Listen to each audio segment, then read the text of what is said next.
Kindly, I'll remind all of you about the cell phone, please.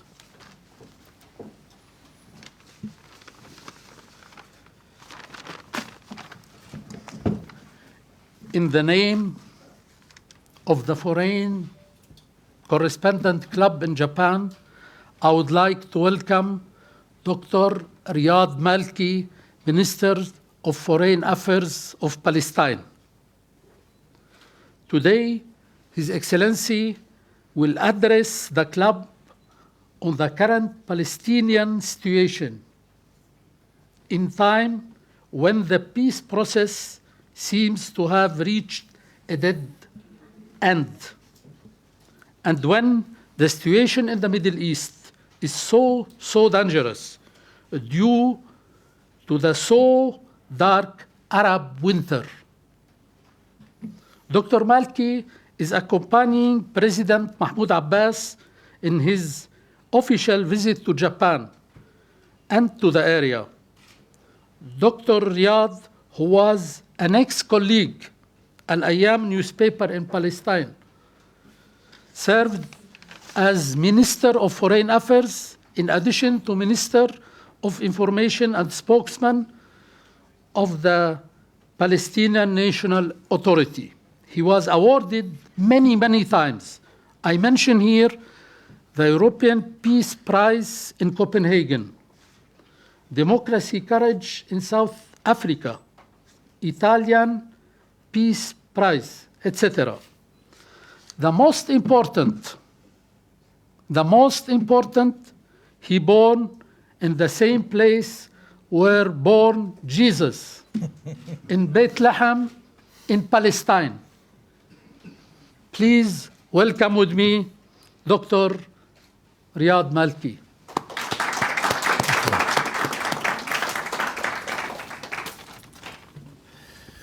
Thank you very much. I didn't realize that, being born 100 meters from where Jesus Christ was born makes a big difference and makes you important. I think what you do, what makes you important. But anyway, I'm really pleased to be back here again and to have the opportunity to exchange with you some of our views regarding the current situation in Palestine, but also in the region as a whole. You know that I'm accompanying the Palestinian President, Mahmoud Abbas, in his official visit here to Japan. Now he's meeting with His Excellency the Emperor right now. And of course, we will continue meetings. Lunchtime, he will be meeting with about 30 parliamentarians representing different parties, political parties, that they will listen to him over a working lunch. And then in the afternoon, he will be meeting with heads of different political parties. And then in the evening, a meeting with the Prime Minister, and then a working dinner with the Prime Minister in the presence of a few other ministers, Finance Minister and many other ministers. And so we do believe that this meeting, this visit comes at a very crucial time when we as Palestinians are trying to highlight the importance of the situation and the dangerous aspect of the situation happening on the ground. I don't know if you are aware that only yesterday, Sunday, 5 Palestinian youngsters have been killed by the Israelis. 5. Even, the age of such kids, is about 13, 14, 15 years old, including, a girl. And when you ask yourself why, 13 years old kid, dies in such circumstances, it's very important for us to remember that the Israeli occupation of the Palestinian territory did not start yesterday. It started in 1967. And so today we are, reminding ourselves that 47 and right now 48 years have been passed since, the occupation started, where it's not only a matter of military occupation, but the occupation becomes an overwhelming occupation that covers all aspects of life of Palestinians, from social to cultural to economic, political, and military. And when there are new generation of Palestinians who are born under occupation, they don't know anything but occupation, and they don't see but humiliation, soldiers, checkpoints, death and killing and destruction, then of course you can imagine that such kids of 13 years old, they are born without any hope for the future, without seeing any prospects for future of their own. And that's why sometimes they decide to sacrifice their lives, even at the age of 13, in order to pave the way for a better life for the rest of the Palestinians. But of course, it's what's really shocking when, a kid of 13 years old, knowing in advance that going to that military checkpoint in the heart of the Palestinian territory, it will mean, his own death or her own death. It reflects, determination, willingness, but also clear strength and belief in the righteousness of the Palestinian cause and of the Palestinian people. We question why Israeli soldiers, they have checkpoints in the heart of the Palestinian land. We and our kids, they don't go and look for soldiers in Israel proper.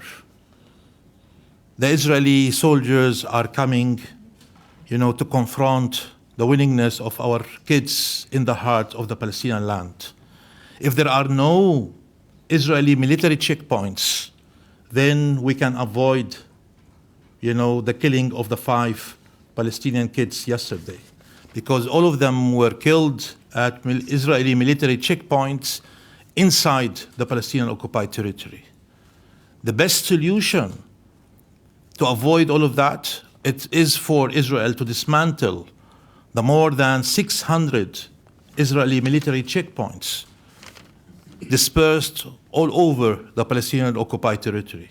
If Israel dismantles all the checkpoints, if Israel withdraws all its military apparatus from the Palestinian occupied territories at the entrance of all cities, villages, refugee camps, then we can avoid, confrontation, and then we can avoid losing more lives of, Palestinian kids and even Israeli soldiers. And that's why it's very important to look into the roots of the cause, the roots of the problem, in order for us to be able to understand the situation and to see what are the possible solutions to the conflict. Anyway, what, opened the door for such a situation was, from our perspective, a summit that took place on the 9th of November, 2015, in Washington, between President Barack Obama and Israeli Prime Minister Benjamin Netanyahu. At that particular meeting, summit, November 9th, 2015, both of them came out from that meeting and said the following. President Barack Obama said, well, the remaining time of my administration is not enough to do anything, regarding the Israeli-Palestinian conflict, and as a result, don't expect anything from our side. So he is giving up.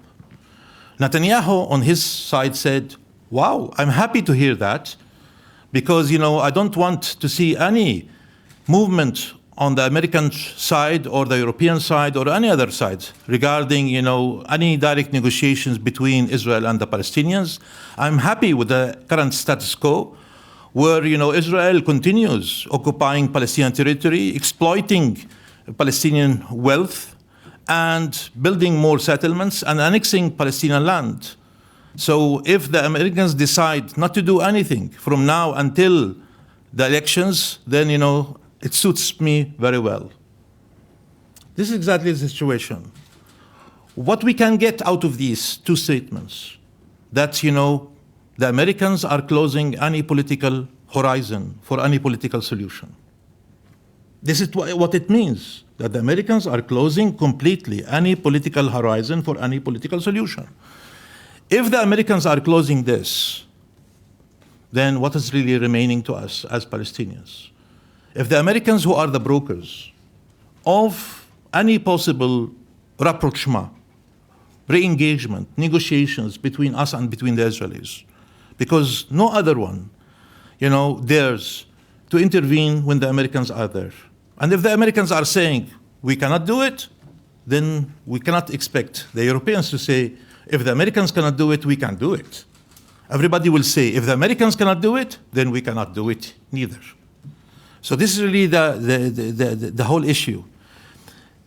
The Americans have closed that horizon for a political solution, and they, left us alone. Leaving us alone, then, there are different possibilities. One is that, what's happening on the ground in the whole region, in our neighborhood, the Islamic State, the so-called Islamic State, I prefer to call them Daesh, much better than that. Daesh and what it represents, as a destruction for everything that we have standing for the last, millennium. It is really very dangerous. If Daesh takes advantage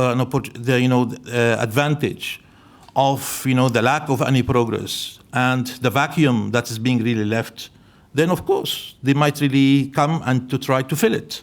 This is really very clear. And so, this is very dangerous. If, the Americans are giving up and the Europeans, they don't have the courage to do anything, and the Arabs are very much really worried about their own problems, then, what do you expect? Extremists around might take over, not only, in terms of Daesh, but could be of a lesser degree, also might come and take over. What I'm trying to say that, the region, especially Israel and Palestine, cannot be left like this and to say, well, the time is not ripe, or we don't have time, to engage because, our priorities are, about Syria or about Iraq or about Libya or about Yemen or about any other matter. Yes, we do acknowledge the importance and the urgency of finding solutions to all these problems, but also giving up on looking for a solution to the Palestinian problem might endanger not only the situation in Palestine and Israel, but also in the whole region. And that's why it's, wrong to believe that there is a level of priorities, or to believe that the Palestinian issue could wait until we resolve other problems, pending problems, and then we could come back to the Palestinian issue. Some of them say, well, the Palestinian problem has been with us for the last 50 years, so why not, to wait for another couple of years until we resolve the Syrian problem, and maybe the Iraqi problem, the Yemeni problem, the Libyan problem, and who nobody knows what else, and then, we could come back to the Palestinian problem. Everybody knows that the situation is very dangerous and it's very volatile, and the situation is not going to wait until the international community will be ready to have time to look into the Palestinian problem. Israel has been really building settlements, trying to create facts on the ground. When Netanyahu took office about a decade ago, the total number of Israeli colonies and Israeli settlers in the Palestinian occupied territory were about 250,000. Now, the number of Israeli settlers living in Israeli colonies in the Palestinian occupied territories is more than 600,000. Meaning in the last 10 years, the number of Israeli settlers have, triplicated, which means that while we thought that we were engaged in direct negotiations with the Israelis under different names, what Israel was trying to do is to gain time, but in order to build settlements and to create facts on the ground. And that's why we say now we are not ready and we will never go back to the situation ante. We are not going to accept going back to negotiations under the same formulas. That is suicidal for us, the Palestinians. We have been deceived by Israel for so many years. And we have been deceived by the silence of the international community for so many years. We are not going to go back to the situation ante where we will try to re-engage again in any kind of direct negotiations with Israel. We are looking for different formulas and different processes if negotiations will be resumed. But for us, it's very important that lessons have to be learned and also conclusions have to be drawn. The most important of that is that, we are not going to accept to have direct negotiations without any presence of a third party. That's for sure. Secondly, that we are not going to accept any kind of negotiations with an open timetable. There should be a very clear, fixed timetable span. Thirdly, we are not going to negotiate without defining terms of reference. It's very clear. What are the terms of reference? 67 borders, etc. And finally, we are not going to negotiate without defining the end game. Which is the end game? Ending the occupation, establishing an independent Palestinian state on the 67 borders with East Jerusalem its capital as part of the two-state solution. These are very clear indicators that we should undertake if we want really to go back to any kind of negotiations. But also we have discovered that we are not going to negotiate for the sake of negotiations, because Israel has been really building settlements while we were negotiating. Israel has had, stated very clearly that what they were looking for is managing the conflict than resolving it. And the international community has been paying us for managing the conflict, To build what Israel destroys, this is really managing the conflict. Trying to give us subsidiary in order for us to survive, this is really managing the conflict. This is not acceptable anymore to the Palestinian leadership. The Palestinian leadership demands from the international community, responsibility and respectability. That, any kind of negotiations should lead into ending the occupation and allowing the Palestinians to have their own independent Palestinian state on the 67 borders with East Jerusalem as its capital. What's important about what we have seen lately, especially regarding the negotiations on the Iranian issue, is that a multilateral approach was a successful one. When the international community has decided not to go for direct negotiations, but also to develop a multilateral approach where 5 countries representing different interests of the international community were engaged with Iran over a period of time, and finally they were able to reach an agreement, and successful one. So why not to replicate what we have seen on the Iranian front, again on the Palestinian front? Why, what is really acceptable, to negotiate with the Iranians is not acceptable, on the Palestinian side? Why, with Iran you go bringing, Russia, China, US, EU, Germany, France, UK, etc. But when it comes to the Palestinians, no, you Palestinians, you have to sit and to negotiate with the Israelis alone. Why? We do believe that multilateral approach is the best approach. And we have said that the Palestinian problem was created through a multilateral decision. The UN, the General Assembly, has created the Palestinian problem, and they have the responsibility to deal with the Palestinian problem and define the solution to the Palestinian problem. We have discovered, after 23 years of direct negotiations between Israel and Palestine, that this formula is a dead-end formula. It's a formula that really sustains or maintains the occupation, manages the occupation, allows Israel to keep stealing the Palestinian land and building more settlements. No, ladies and gentlemen, we are not going to accept that anymore.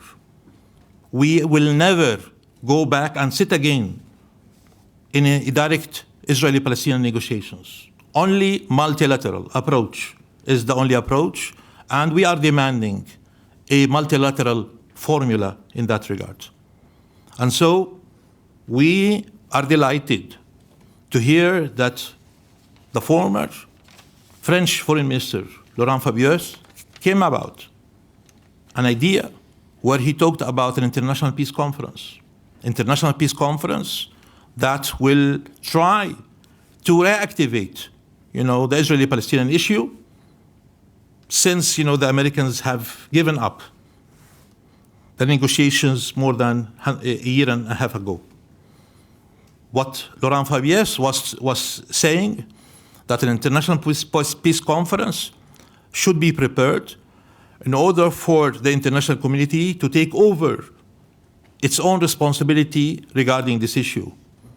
Laurent Fabius is talking about, or was talking about, setting up an international support mechanism by the countries who are interested in the peace process between Israel and Palestine to take over the issue and to work together with Israel-Palestine over that process. And that's why Laurent Fabius was talking about two stages in preparation.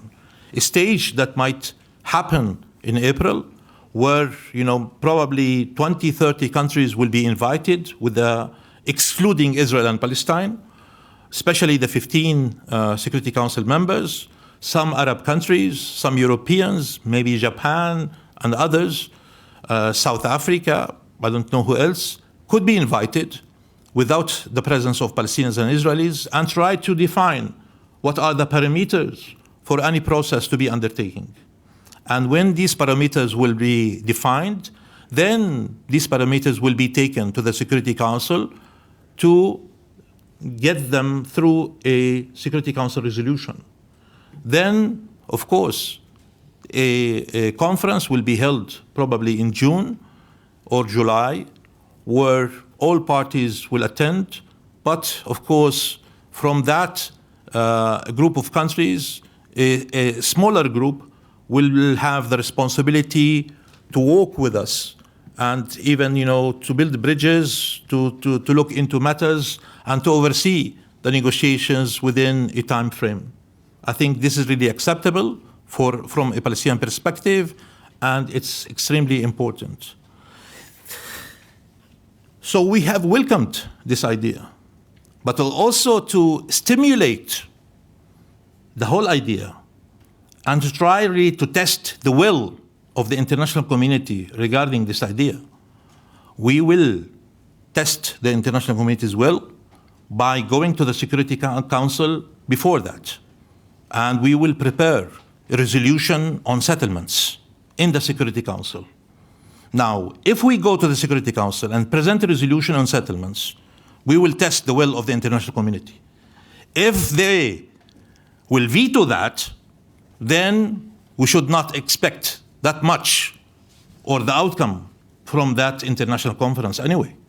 But if a resolution on settlement will be passed in the Security Council, then this might be a good, beginning for what to expect in the international conference. So yes, We will be working closely with our Arab brothers, especially there is the quartet, the Arab quartet, Egypt, Jordan, Morocco, Palestine, and the Arab League in preparation for a resolution on settlements.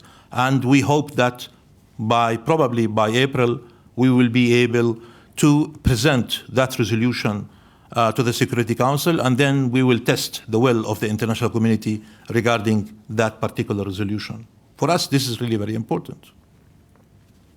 Now, we understood the reaction of the Israeli Prime Minister Netanyahu when he reacted strongly to the French proposal for an international conference. And he attacked very much, what Fabius has said. Remember, Fabius said, if our endeavor fails, then France will recognize the state of Palestine. Remember, he said that. And Netanyahu attacked him very strongly. He said, well, you are giving the Palestinians, a gift for free. And so why the Palestinians will negotiate if they know in advance that, failing to hold an international peace conference means, the recognition of Palestine. But, I will try to draw your attention to something very important about why Netanyahu has said that. Remember, since Madrid conference until now, the formula has been the following, that the countries who did not recognize the state of Palestine yet, meaning the US and some European countries, including Japan, were linking their recognition for the state of Palestine based on an agreed solution, negotiated solution between Israel and Palestine.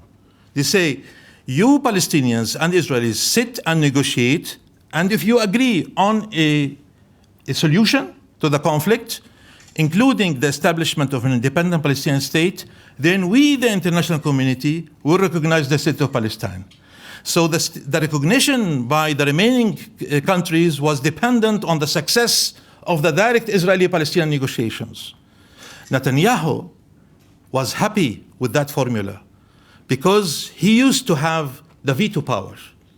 He doesn't want an agreement to be reached between him and between the Palestinians. And that's why he knew that by preventing a solution to the Palestinian problem, it will mean no recognition.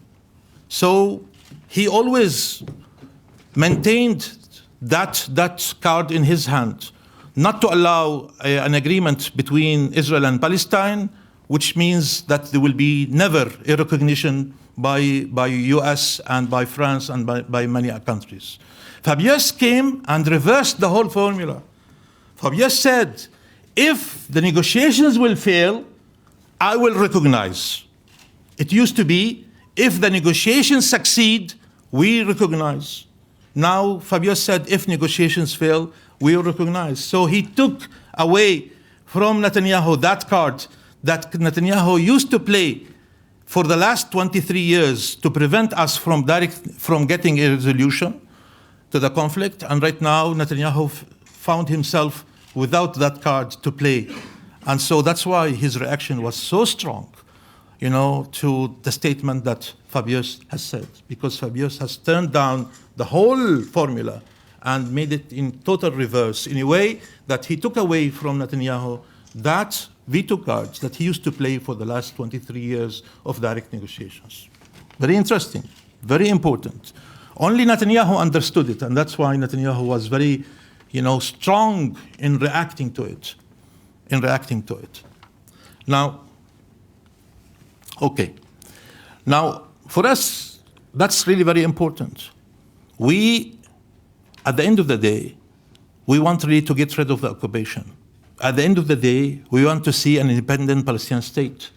At the end of the day, we want really to give the Palestinian people hope for the future. At the end of the day, we want to convince the 13-year-old kid, who will go and try to stab a soldier at an Israeli military checkpoint in the heart of the Palestinian land, that there is a hope for the future, that, you deserve to live and not to die. But in order to do that, We need the will of the international community with us. Ladies and gentlemen, since 2009, the US, the Security Council has failed us to issue any resolution regarding the Palestinian problem since 2009, as if the Palestinian problem is not anymore an important issue. And so the Security Council, who was created to safeguard peace and security, world peace and security, has failed us terribly. Since 2009, no resolution was passed regarding the Palestinian matter. Of course, resolutions were passed regarding Syria, regarding Ukraine, regarding Libya, regarding Iraq, regarding Yemen. Of course, regarding all these issues, there are resolutions of the Security Council. But when it comes to Palestine, there are no resolutions. We want to make it very clear that we are not going to accept that reality. We will go in April to the Security Council, and we will put that resolution for a vote in the Security Council, and we will challenge the will of the international community. And we will see who will dare to say no to a Palestinian resolution on condemning Israeli illegal settlements in the Palestinian-occupied territories. Because if the Security Council will fail us this time, we will go back to the General Assembly of the United Nations and ask for a meeting of the General Assembly, based on, formula world peace. This is very important.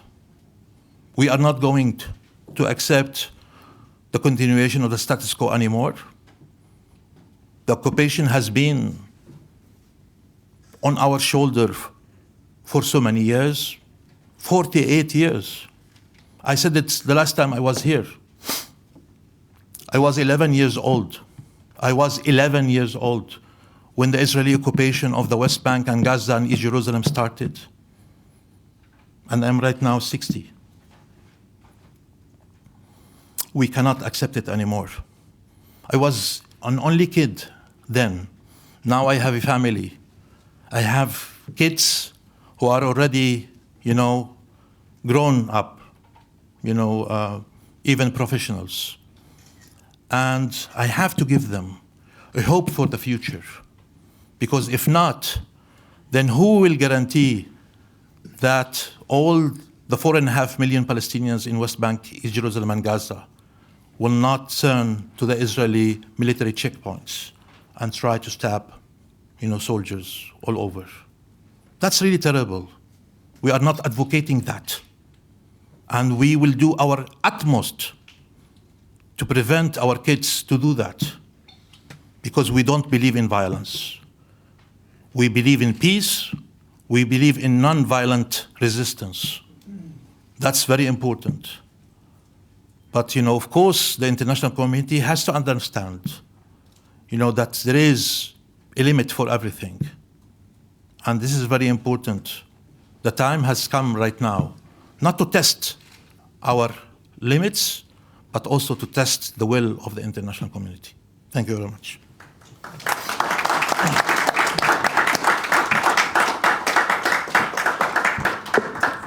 Thank you, Excellency Dr. Malki, for your brilliant explanation. And we hope with you. Thank you. Thank you. Starting now, I will give the question and the remark. Priority will be to the working press. Please limit yourself to one question. Give your name, your affiliation, and please, a microphone will be delivered to you. Who want to start, please? Mr. Joel, please. Joël Legendre from the French radio and television, RTL, and also working for Mediwan International from Morocco. I think it's difficult to ask just one question, if you may allow me to make it in one question. Is there any way of possible arrangement for the resolution on settlement on your part, if you said you fear that nations will oppose, is there some room for you to negotiate? In your word, you said no, but diplomats negotiate. That's the question I ask you. Okay. Following those issues, are we witnessing in Palestine the arrival of new Palestinian leaders that would make different formula and would make finally maybe a change of atmosphere compared to PLO in the past? And following that situation in Arab countries, many countries don't want to see international community negotiate with issues. For example, Syrians say it's a Syrian business. We don't want to have the international community dealing with us. So in this regard, you seem to be very ready to ask for the international community. Do you think it is really the best solution? And if not, would it mean that sometimes violence is another issue for you in the future if nothing works out? Thank you.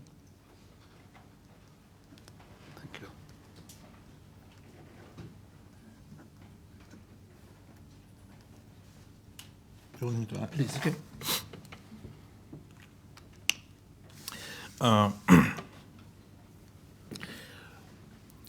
Look, we do appreciate very much, that France has taken the courage, the responsibility, to cover for the failure of the U.S.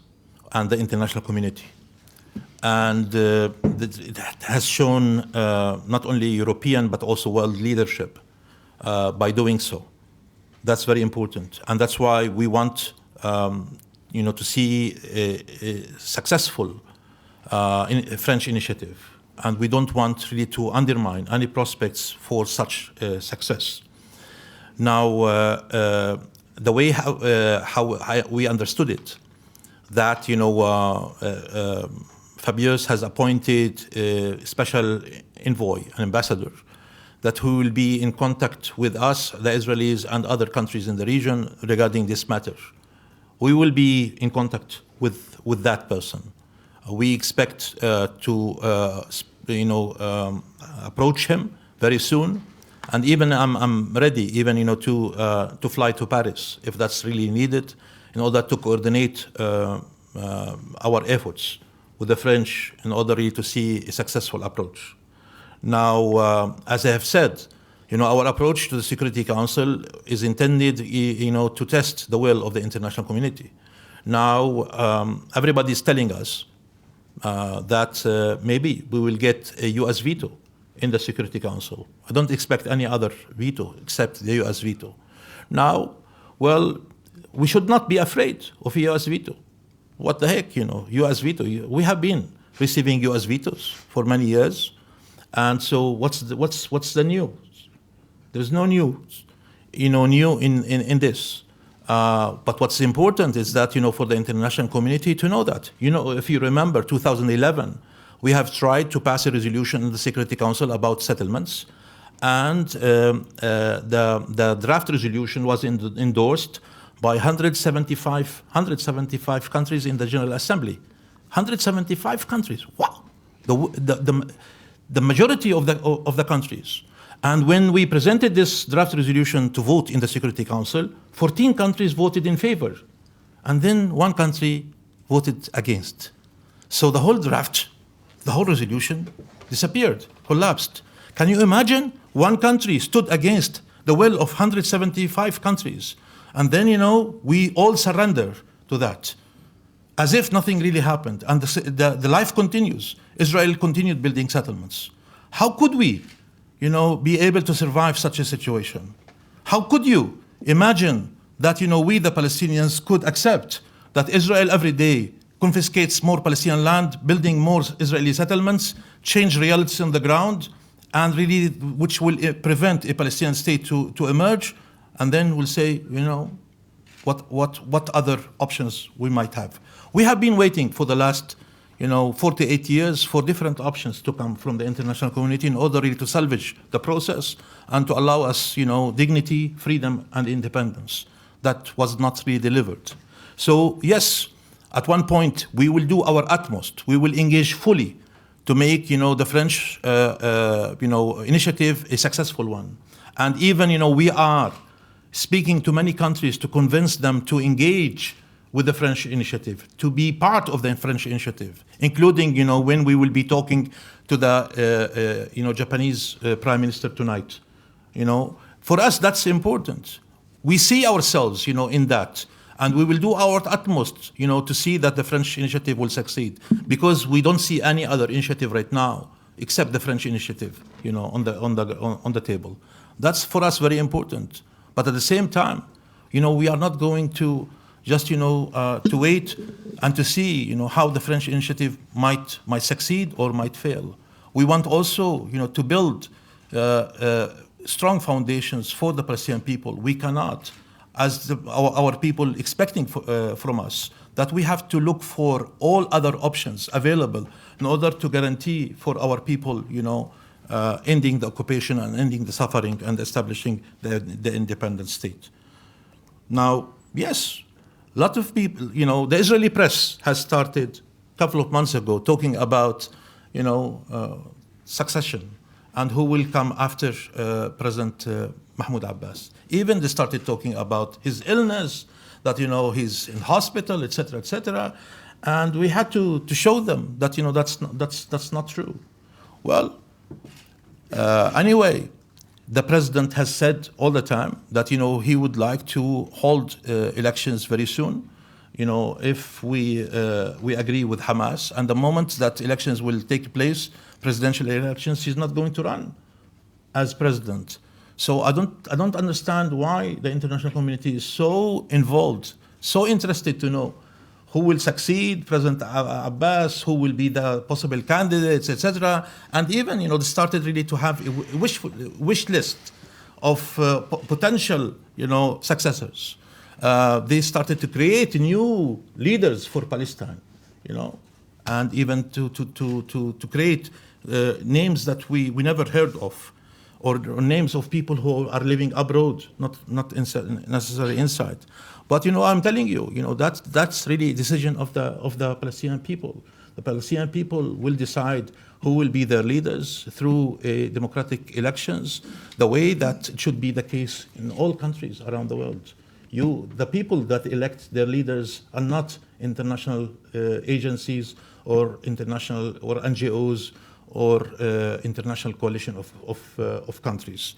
This is really very important. But anyway, the president has said he doesn't want to run, so we respect that. And whoever will win the elections in Palestine will be, our leader. Of course, look, in terms of violence in the region, if you look at the situation, in our region, it's so volatile, boiled with violence. But when you compare the situation in Palestine to the situation in our region, we have a much calmer situation, despite the fact that we are under occupation. But we have preserved our institutions. We have preserved what we have really built, and we want to continue in order to see the institutions and the infrastructure for the Palestinian state.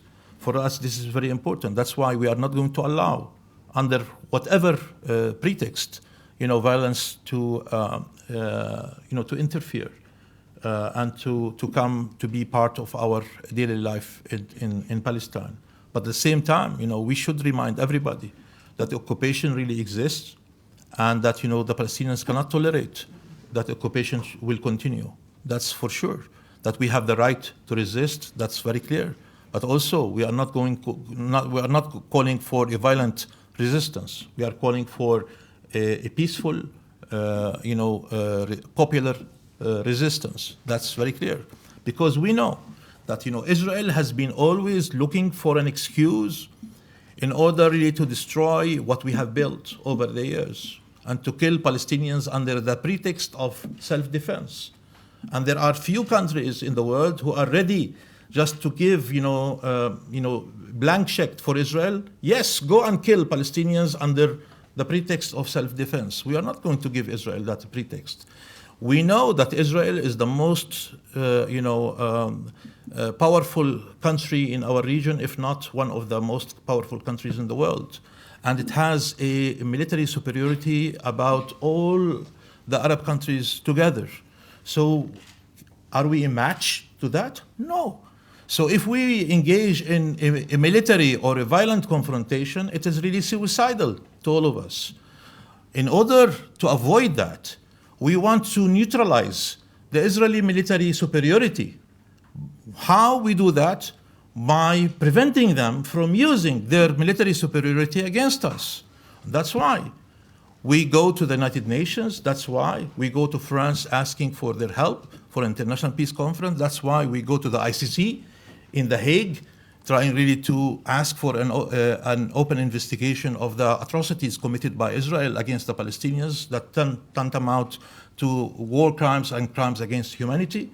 That's why we go to the Human Rights Council in Geneva. That's why we go to all international agencies and organizations, and ask for their intervention. Because we believe that, the diplomatic and the legal, track is the most, the shortcut track that, allows us to accumulate successes and takes away from Israel their military superiority. In the ICC, we are equal with Israel. In the United Nations, we're supposed to be equal. In the Human Rights Council, we're supposed to be equal. So there, Israel has no military superiority, when it comes to this. Israel has a military superiority on the ground, inside the Palestinian occupied territories. So if we are clever enough, we should prevent Israel from using or abusing its military superiority against us. And that's why we will never, give Israel the pretext and the excuse to use it against us. And that's why any resistance will never be violent. We will be always a peaceful resistance in order really to take away from Israel that excuse in order to kill, to destroy under the pretext of self-defense. Okay. Please.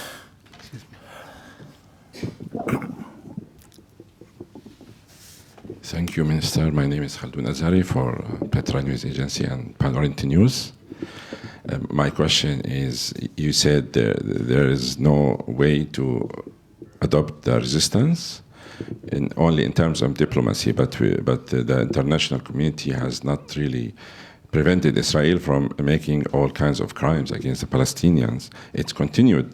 So how can this diplomatic card be more effective in the future? Because more negotiations is leading to nowhere, and in the Arabic street, nobody believes anymore, seems like, in the international community or in the Security Council or in the United Nations.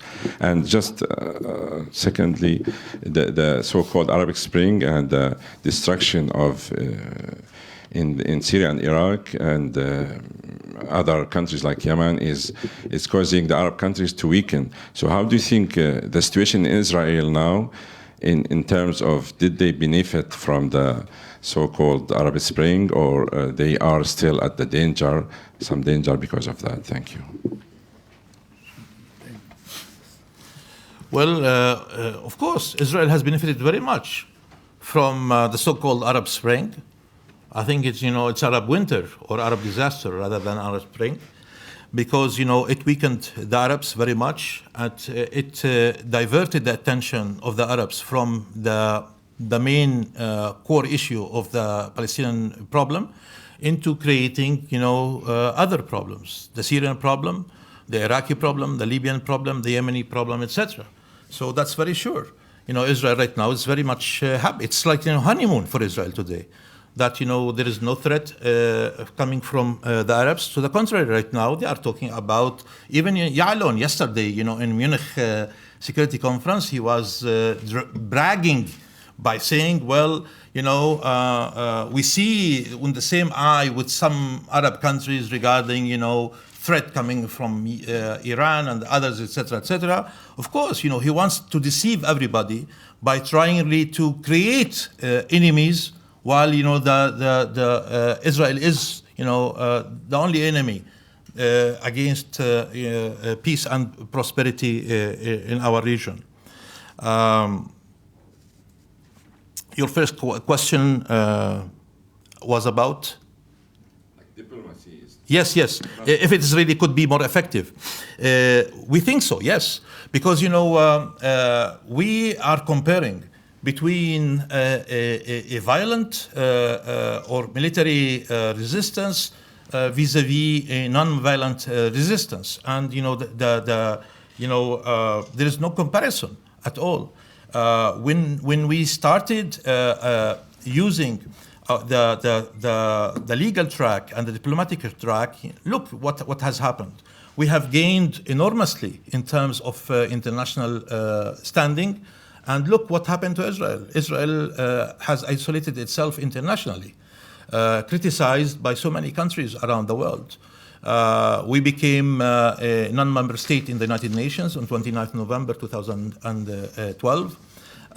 We became members to UNESCO. We became members to the ICC. We became members to so many international agencies and organizations. And lately, we were able to raise the flag of Palestine in the United Nations.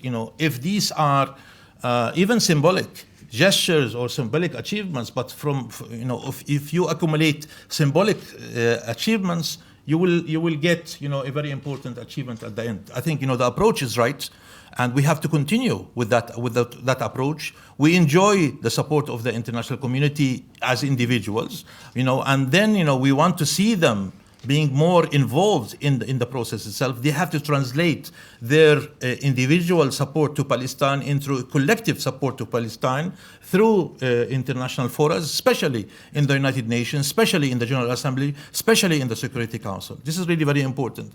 The legal aspect is extremely important. Look, when we decided and when the president announced that he wanted to go to the ICC and apply and to become member to the and to sign the Rome Statute, many countries, instead of really applauding the Palestinian decision, they tried to convince us not to go there. We thought that's something really wrong, and even even the American diplomats were telling us this is really like a nuclear bomb. The moment that you go there. For us, it's very important. It's really our right. And we are ready to go and to knock the door in each and every possible track around the world, legal one, that will give us, any chance of hope that through that legal track, we might really achieve something regarding, our rights as Palestinian people to statehood. This is really very important, and that's why we believe that we should really accumulate such achievements, and we believe that this might change the whole prospect at the end. Even if you listen to to what has been said, President Obama told the Israeli President Rivlin, "We cannot keep protecting you and in all international forums forever." This is really one issue. When the American ambassador to Tel Aviv, Dan Shapiro, lately when in Herzliya was saying that what exists in Israel Palestine is one state, two systems. As if he was saying, he did not say it, as if he was saying there is an apartheid regime there. This is really very important. For the first time, you hear statements like that coming from U.S. representatives. It's an indication that even the Americans are getting up to here with Israeli policies, and it's very important, and that's why we should really keep pushing. We should behave well, but we should really keep pushing and accumulate successes. It's very important. Labeling Israeli settlement products, the decision taken by the European Union, is very important indication. We should really keep pushing that. Of course, Israelis said we are not going to have any kind of contact with the EU, etc., etc. But 3 months later, Netanyahu spoke to Mogherini and said, okay, let's open a new page. Meaning that at the end of the day, Israel sees itself, moving into that direction, and has to start having a real debate inside Israel about their continuation of occupying other people's land, other people's destiny, and other people's future. For them, if they want really to maintain as a democracy, they have to give up, the occupation of the Palestinian people. They cannot, brag saying that they are Democrats at the same time, they, keep occupying, the land of the other people. That's really an absurdity, and it reflects, the double standards, in which Israel really lives. Excellency, sorry, my colleague, according to my colleague question, I would like to take 30 seconds from you as answer. Palestine still the chief case for the Arabs, or they lost their compass? Look, no. If you say, In 30 seconds. Yeah. If Palestine is still, a central question for the Arabs, yes, it's true.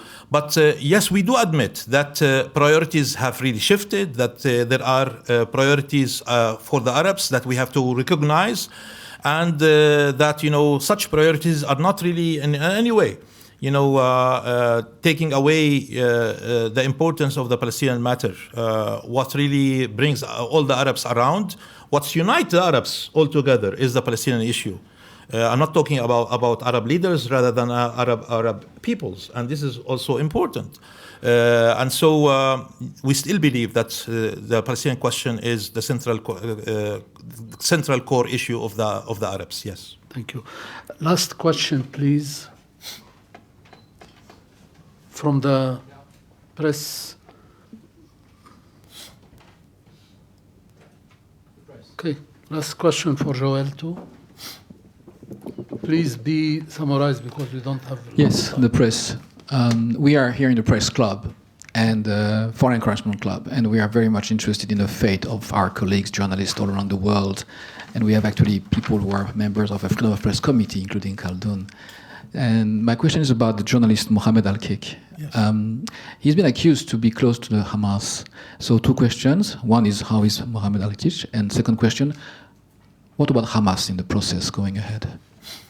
Well, we are very much really worried about the life of Mohammed Al-Kik. Mohammed Al-Kik is a Palestinian journalist. He was detained by Israel under the so-called administrative detention law, which means that, any Palestinian could be detained by Israeli authorities without any charges for 6 months, renewable forever. There are people who have been in Israeli jails under the pretext of administrative detention for 12 years. Every 6 months they renew without any charges. They call it's really preventive measures. That, they think that this person might think in the future to do something. In order to prevent that person from thinking of doing something in the future, so they put him or her in prison forever. And so Mohammed Al-Kik decided that this policy is unacceptable, and he declared hunger strike. His situation today is very delicate. He might die in any minute. They transferred him from prison into hospital. Afula Hospital is an Israeli hospital, and we have asked to be transferred into a Palestinian hospital. The Israelis have refused. Mohammed Al-Kik has lost consciousness, strength, ability to speak, or even to move his parts. So at any moment, he might die, and if he dies, then Israel has to be responsible. I don't know what your reaction will be as colleagues, journalists here in Japan, about a colleague who died asking for being taken to court or to be freed. This is important. Now, regardless, if he is his political affiliation, is Hamas or Fatah or PFLP or DFLP, that's not the issue. The issue that, he is a Palestinian journalist, and Israel has to respect journalism. But it's very clear that journalism is another victim of Israeli atrocities, and crimes against, Palestinian people in the Palestinian occupied territories. While your question is about, Hamas, look, this week a meeting took place in Doha, Qatar, sponsored by the Qatari leadership, trying to see if it's really possible to reach an agreement between Fatah and Hamas over, how to end the division and to work towards having a unity government, national unity government, and to prepare for elections. What we have heard from people after leaving the meeting, in Doha, that the discussions were very positive, and that they have agreed on certain steps to be undertaken, that each delegation is speaking to their side in order really to see how to move forward. We are very much encouraged by such discussions, in Doha, and we are very hopeful, about the outcome of it. I hope that, Hamas will come to its senses and realizes that, they cannot stay away from Palestinian legitimacy and maintain the division of the Palestinian family. Palestinian unity is very important. Netanyahu and the Israeli government has been really using the Palestinian division as an excuse for them not to engage in any kind of negotiations, or to blame the Palestinian division as a reason for not going to negotiations. We should take away from Israel that excuse by trying really to build unity, and building unity means that, the parties has to give up on certain positions, and they have to give priority to the Palestinian unity and Palestinian nationalism. And so we are very optimistic that something might come out from that discussion that took place in Doha last week. Thank you. We had today a very brilliant speaker. He explained very well what's going on in the Middle East and Palestine. And here, in the name of the club, I would like to